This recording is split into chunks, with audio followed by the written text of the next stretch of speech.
और दोनों इंटर में तो एक ही जगह आएंगे। तो जो महीने का 5,000 खर्चा करके पढ़ा और जो साल में 5,000 सरकार से लेके पढ़ा, क्या ये दोनों युवा कभी दोस्त बन पाएंगे? क्या समाज मिलेगा एक दूसरे से? ये दोनों के बीच में एक परफेक्ट गैप होते चला जाएगा और वो देश के लिए अच्छा नहीं होता। तो ये इकोनॉमी है कि आप अपने देश को किस तरीके से चलाएंगे। अमेरिका ने चलाया प्योर कैपिटलिज्म के निगाह से, बोला सरकारी नाम का चीज ही हटाओ, वो वर्ल्ड का नंबर 1 बन गया। रसिया बोला यहाँ प्राइवेट का कुछ नहीं रहेगा, जो रहेगा सब सरकारी रहेगा, ये भी वर्ल्ड का नंबर 1 में कंपटीशन में। इंडिया बोला हमको दोनों चाहिए, आज पत्ते नहीं हम लोग हैं कहाँ है। आज 18-20 साल का लड़का कोई को सुसाइड कर लेता है क्योंकि उसको व्हाट्सएप पे जवाब नहीं मिलता है। सुबह हाय बोला तो अभी तक रिप्लाई नहीं मिला, खा ले जहर। ये हमारा लक्ष्य है। तो ये अलग बात है। तो अब बताओ इकोनॉमी कितने प्रकार के होते हैं? 3 प्रकार के। 3 प्रकार। पहला पूंजीवादी, समाजवादी और मिश्रित अर्थव्यवस्था। कैपिटलिज्म, सोशलिज्म और मिक्स्ड इकोनॉमी। इकोनॉमी कितने प्रकार का? 3 प्रकार के। पहला पूंजीवादी, समाजवादी, मिश्रित। इंग्लिश में क्या होगा? कैपिटलिस्ट, सोशलिस्ट और मिक्स्ड इकोनॉमी। ये समझ में आया? तो एक बात मैं ये कहना चाह रहा हूँ बच्चा लोग कि यहाँ हम जो भी बात कर रहे हैं, जिस वर्ड के आगे पीछे हमने टोटल लगाया है, तो टोटल मेरे घर का, तेरे घर का या मेरे पूरे देश का, पड़ोसी का, तो मेरा कौन बोलेगा? बताओ, मेरा घर का, तेरा घर का या मेरे पूरे देश का? जहां भी बात मेरे पूरे देश का होगा, इसी को हम टोटल बोलते हैं। और जहां भी लगा टोटल, समझ जाना ये मैक्रो इकोनॉमिक्स की बात हो रही है। अब एक बात याद रखो कि इनकम, अगर आपके घर में 4 लोग हैं जिसमें 2 लोग कमाते हैं, मान लो एक 20,000 और एक 30,000, तो तेरे घर का टोटल इनकम कितना? 50,000। यही हुआ ना? अब मान लो कि तेरे घर का साइज इतना है, हम बोलेंगे इस घर का टोटल इनकम कितना बाबू? अगर 2 लोग हैं तो दोनों आदमी का इनकम को जोड़ लेंगे, तो मेरे घर का इनकम मालूम होगा कि नहीं? अगर एक का 20,000 दूसरे का 30,000, तो मेरे घर का इनकम कितना? 50,000। और अगर बात अब घर के जगह इसको हम देश समझ लें, तो देश में हम भी रहते हैं, आप भी रहते हैं, आपके अम्मी अब्बा भी, मेरे भी अम्मी अब्बा, मेरे माई बाप, दादा दादी सब रहते हैं, फादर और गॉड फादर सब रहते हैं। तो ये सारे लोग जो इस देश के अंदर रहते हैं, उन सारे लोगों के इनकम को अगर जोड़ लिया जाए तो जो फिगर बनेगा एक साथ, वो क्या कहलाएगा? क्या कहलाएगा? Total income. समझ में आई बात? अब भाई जब इनकम हुआ है, तो जैसे ही इनकम हुआ, ये आप लोग देखते होंगे जब आपके पापा के सैलरी का टाइम आता है, तो सैलरी के पहले गौर करना, तुम्हारी मम्मियाँ पापा का कुछ ज़्यादा ही ख्याल करती हैं, जब तक कि सैलरी आ ना जाए, और तब तक जब तक वो पापा के अकाउंट का पैसा मम्मी के अकाउंट में ना आ जाए। क्या ऐसा होता है कि नहीं होता है? एकदम ईमानदारी से बोलो है। पापा जी तो काम करने वाले, और सैलरी मिलने के 2 दिन पहले से, आज नहीं देखो तो आज के बाद देखना कि मम्मी कितना केयर करती है। जिस दिन सैलरी मिला उसका 3-4 दिन बाद से हिस्सेदारी बढ़ जाएगा। क्या ये रोज सुबह चाय हम ही बनाए? कभी एक आध दिन आप भी तो बना लिए, करोड़पति देव होता है। और जैसे ही इनकम आएगा, इनकम होगा, तो पैसा सब रख लोगे कि कुछ खर्चा करना पड़ेगा? तो देश में टोटल जितना इनकम हुआ, उसमें से कुछ खाना पीना, राशन, कपड़ा कुछ भी होगा, तो पैसा जाएगा कि नहीं जाएगा? अगर पैसा मेरे पास आया तो ये क्या है? इनकम। या एक्सपेंडिचर? इनकम। अब अगर पैसा हमारे पास से गया, एक्सपेंडिचर, कुछ बचा होगा बाबू। अगर कुछ बचा होगा मेरा तो वो मेरा सेविंग। अब अगर पूरे देश में कुछ बचा हो तो वो टोटल सेविंग। ये क्या कहलाएगा बच्चा? Total saving. तो सेविंग करना अच्छा है कि बुरा है? अच्छा है। सही में एक बात ध्यान दो, अभी आप सभी लोग बोले अच्छे हैं, तो इसका मतलब ये है कि अभी इकोनॉमिक्स गोलगप्पा नहीं बना है। जिस दिन गोलगप्पा बनेगा उस दिन बचत जो है ना अच्छा बोलना छोड़ दोगे। अब जरा बताएं कैसे? हम सही बोल रहे हैं कि क्या करें, जरा प्रूफ कर लेते हैं। मान लो कि बचत अच्छा है। अब एक बात देखिए, एक आदमी का इनकम होगा कुछ, उसमें कुछ खर्चा कर दिया यानी एक्सपेंसेज हो गया। अब जो बचा बाबू वो क्या कहलाएगा? सेविंग कहलाएगा। कोई दिक्कत इसमें? आई सेविंग को आप घर में रख देते हैं चावल का बोरा में डाल के, या अलमीरा में या मुना में डाल देते हैं, उसी को ना बचत बोलेंगे। मान लो कोई 10,000 कमाया, खर्चा हुआ 6,000, कितना बचा बाबू?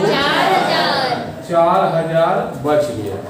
अब हमने पूछा कि यार ये सेविंग अच्छा है कि बुरा, तो आप लोगों ने क्या जवाब दिया था ईमानदारी से? क्या दिया था? अच्छा है। सबने बोला सेविंग अच्छा है सर, बहुत अच्छा है। क्या बात करते हैं, इससे बढ़िया तो कुछ है ही नहीं है। आदमी सेविंग देखते खुश होता है। अब जरा देखो, कहीं पे अगर एक आदमी कुछ करता है तो वो अच्छा होता है, लेकिन पूरा का पूरा सोसाइटी अगर वही काम करे तो वो अच्छा के जगह परमाणु बम से खतरनाक हो जाता है। जरा सोचो, अगर ये बचत तब करेगा यानी कि ये खर्चा कम कर रहा है, यही ना है। अगर तुम सारे बच्चे लोग घर से निकलो 4-4 को रोटी सोटी खा के और टिफिन में 4-4 को भर के, अब पूरा माँ कसम खा लो, ऊपर वाले जिसकी दुआ उसकी खा लो, अब बोलो कुछ भी हो जाए बाजार में 1 रुपया कम सामान नहीं लेंगे, घर से जो आएगा वह खाएंगे, यानी सब बचत करेंगे। तो ये अच्छा बात है कि बुरा बात है? अच्छा है अभी तक। अब लेकिन सोचो, जब तुम ये सेविंग किया, इसका मतलब है मार्केट का सेल बढ़ेगा कि घटेगा? क्योंकि सब आदमी तो बोले हमको बचाना है। अब बेचारा जो सुबह भोरे 2 बजे से उठ के फुचका छान रहा है, आलू उबाल रहा है, चाट बना रहा है, कचौड़ी बना रहा है, जूता चप्पल वाला जो पॉलिश कर रहा है वो भी है, रिक्शा टेम्पू वाला भी खड़ा है, और आप कसम खा लिए कि बचाना आपकी साइकिल से जाएंगे, टेम्पू से आना बंद। आप समझ रहे हैं आपके सेविंग से कितने लोगों का रोजगार जा रहा है? अगर आप ऑटो से आते हैं कॉलेज तो बहुत से ऑटो वालों का दिन का शुरुआत अच्छा होता है, और पूरा का पूरा सोसाइटी, पूरा समाज अगर ये सोच ले कि हमको बाजार में खरीदना ही नहीं है, तो बाजार में एक भी कपड़ा दुकान खुलेगा? कोई यूँ दुकान खुलेगा? क्योंकि सबको बचत का भूख लगा है, यानी सेल घट जाएगा। जब सेल घट जाएगा बच्चा, तो क्या लगता है कोई किसान अपना खेत में टमाटर पैदा करेगा? आलू उपजाएगा? क्यों? क्योंकि यार उपजाते तो हैं, बिकता है ये नहीं। तो इसका नतीजा क्या होगा? प्रोडक्शन का मात्रा क्या होगा? प्रोडक्शन भी घट जाएगा। बोलेंगे कोई फायदे नहीं है प्रोडक्शन के। अब जब प्रोडक्शन अगर कम हो गया बच्चा, तो वो किसान जिसका रोजी रोटी उस खेती पे चलता था, क्या उसके बच्चे को स्कूल या कॉलेज में फीस भरने के लिए पैसा मिलेगा? तो इसका नतीजा जानते हैं क्या होगा? सब का सब बच्चा अपना स्कूल कॉलेज छोड़ेगा, यानी इसका इफेक्ट होगा कि आपका एजुकेशन पूरा सिस्टम डाउन हो जाएगा। और जब पूरा स्कूले बंद हो जाए तो स्कूल में जो टीचर पढ़ा रहे हैं उनको वेतन मिलेगा? उनका जो गार्ड है, ड्राइवर है, प्यून है, उनको वेतन मिलेगा? धीरे धीरे धीरे धीरे धीरे पूरा अर्थव्यवस्था बेकार होगा कि नहीं होगा? हो जाएगा। तो अब बचाओ, सेविंग कैसा है? जल्दी बोलो, सेविंग करना अच्छा है कि बुरा है? ध्यान देना, कुछ बातें जो एक दो आदमी के लिए अच्छा होता है, अगर वही चीज सब लोग करने लगे तो पूरा देश का बंटा धार हो जाए। यही इकोनॉमिक्स है, ये आपको समझना होगा। इसी का दूसरा रूप, अब बोले सर, अगर आप बोले आप कसम से सर पूरा इकोनॉमिक्स समझ में आ गया, आज है सबको समझाएंगे, सब अपना घरे गए, पापा मम्मी इधर आओ इधर आओ, सर आज इकोनॉमिक्स पढ़ाए हैं, जितना पैसा बैंक में है निकाल और खर्चा कर, देश पर हमको देश को आबाद करना है। अब तुम लोग ये सुने और कहा कि जितना पैसा सब धड़ाधड़ बैंक से निकालना चालू, सब आदमी बैंक से पैसा निकालने चलेगा, मालूम चला बैंक बेचारा दिवालिया हो गया, बैंक में पैसे नहीं रहा, जो जा रहा है बोलता मेरा पैसा पूरा दे, पूरा पैसा दे। अब जरा सोच, अब बैंक का जो स्टाफ है, वर्कर है, उसको सैलरी मिलेगा? उसको पैसा मिलेगा नहीं, पूरा बैंकिंग खत्म। अब नतीजा क्या होगा कि 10 करोड़ रुपया ये रांची का नाम है बिरसा चौक से फिरालाल लेके जाना है, 4 अटैची भर के जा रहा है, 10 आदमी ट्रक में आया, चारों आदमी साफ भी अटैची, तो बैंकिंग सिस्टम खत्म होगा कि नहीं होगा? तो ज्यादा पैसा बचाना भी अनर्थक है और ज्यादा खर्च करना तो और बुरा है। समझ में आ रही है बात? अगर कुछ लोग करते हैं तो ठीक है, लेकिन जैसे ही सब लोग करने लगे तो इसका पॉजिटिव के बजाय बच्चा नेगेटिव रिजल्ट होगा। तो ना ज़्यादा सेविंग अच्छा है, ना ज़्यादा एक्सपेंसेज अच्छा है, एक बैलेंस में रहे। ठीक है, ये सेविंग और एक्सपेंसेज वैसा ही है जैसे तराजू में एक तरफ वजन बटखारा, दूसरे तरफ सब्जी, ये वजन ऐसे और सब्जी ऐसे, ये वाला सब्जी है और ये वाला वजन है। हाँ, तुम तो बोलोगे हाँ दे दो भैया दे दो, ऐसे बोलोगे, ये का है, का लूटने बैठे हो का, चल चल चल चल, अब चलते चलते ऐसे हो गया, भैया दीजिए ना, क्या मजाक कर रहा है अभी भैया बोलो। अब दुकानदार बोलेगा हाँ हाँ हाँ हाँ आप ही पढ़े हैं, हम तो डायरेक्ट आ गए हैं, तो वहां पे मामला ऐसे होगा तो चलेगा।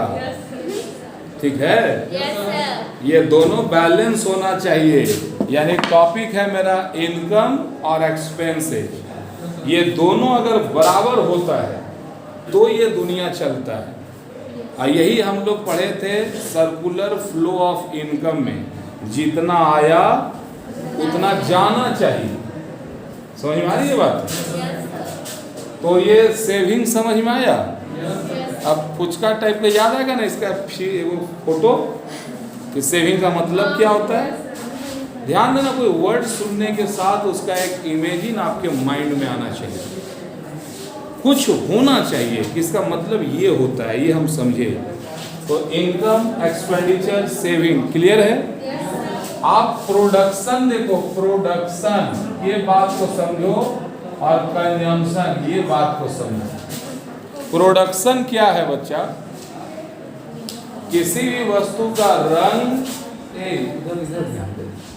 किसी भी वस्तु का रंग, रूप, आकार या स्थान बदल दो और उसका वैल्यू बढ़ जाए तो बोलते हैं प्रोडक्शन हुआ। तुम समोसा खाते हो कि मैदा खाते हो? समोसा खाते हैं ना, वो मैदा को पहले मैसते हैं, क्या बोलते हैं ना, उसके बाद बेल बेल के टेढ़ा मेढ़ा कर करके, क्या वो पहले ही वाला मैदा था? क्या बोलते हो, मैदा खाएं ना, नीमकी है, समोसा है। तो मैदा का रंग, रूप, आकार चेंज किए। नदी किनारे बालू का कोई कीमत है? जैसे ही वो नदी से वो बालू लेके आते हैं शहर में, तो क्या ये बालू उतना ही में मिलता है नदी में जितना था कि यहाँ कुछ होता है? ज्यादा हो जाता है। नदी में जाओ, बालू उठाओ, बोरा में उठाओ, टोकरी में उठाओ, कोई टोकने वाला है का? गंगा मैया आएंगी, अरे हमको दिया नहीं, कैसे ऐसा होता है क्या?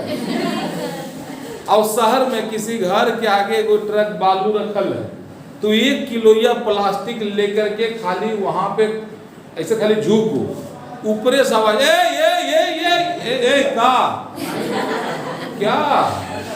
नहीं आंटी वो तो पूजा था बोरा। ऐसा घुरिया के देखिएगा ना कि समझ में आ जाएगा कि यह पूछना गुनाह था, गलत जगह पर रॉन्ग डायल हुआ। तो ध्यान देना, ये जो बालू आप नदी पर से लेकर के आए शहर में, तो उसका स्थान चेंज किए। जिस बेंच पे आप बैठे हैं, क्या ये लकड़ी है? ये लकड़ी का है, ये लकड़ी नहीं है, लकड़ी का है। एक लकड़ी को अलग अलग डिजाइन में काटे फिक्स किए, डिजाइन बनाए, तब ना ये बना आपका बेंच और डेस्क। इसी तरह सोफा भी बन सकता है। तो इसके एक बार देख बच्चा, लाइक कर, सब्सक्राइब कर, कमेंट से बच, कमेंट नहीं करना, ठीक है?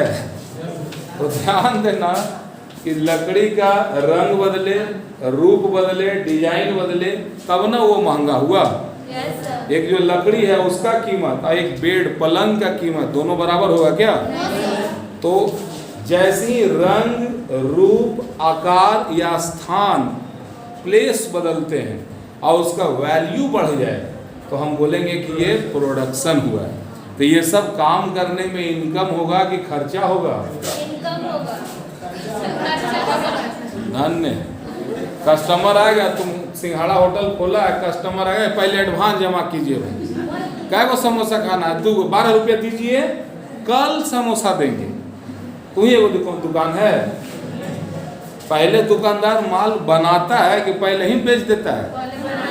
पहले बनाता है। तो जो बनाता है, बनाने समय खर्चा करता है कि इनकम?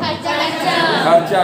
यानी प्रोडक्शन का डायरेक्ट संबंध जो है वो एक्सपेंसेस से है। जब भी आप उत्पादन करने जाएंगे तो सबसे पहले यही लगेगा, जिसको बोलेंगे एक्सपेंसेस। और यही एक्सपेंसेस को इकोनॉमिकल लैंग्वेज में बोलते हैं कॉस्ट ऑफ प्रोडक्शन। क्या बोलते हैं इसको? Cost of production. अब जब ये मान लो बन गया, पलंग बन गया, समोसा बन गया, आइसक्रीम बन गया, उसके बाद क्या करते हो? उसको हम बेचने जाते हैं। जब भी उसको हम बेचने जाते हैं तो मेरे पास क्या आता है? इनकम आता है। तो अब दूसरा जो है वो इनकम। तो एक्सपेंसेज और इनकम दोनों एक दूसरे का उल्टा है कि नहीं? है सर। हर आदमी चाहता है कि ये हो ज्यादा से ज्यादा, तो क्या? इनकम। अब बहुत उदास मन से चाहता है कि ये हो, तो क्या है? एक्सपेंसेस। चाहे खुशी मन से करो या उदास, करना दोनों को ही। तो आशा करते हैं ये प्रोडक्शन, कंजम्पशन और सप्लाई, मतलब जो आप प्रोडक्शन की वो बाजार में बेचिएगा। Yes sir. और पब्लिक को जो जरूरत होगा उसका डिमांड करेगा। ये वर्ड समझ में आया आप लोगों को? Yes sir. आप सभी लोग बहुत ही प्रेम और शांति से बातों को सुने। आप सभी को धन्यवाद। Thank you. जय हिंद।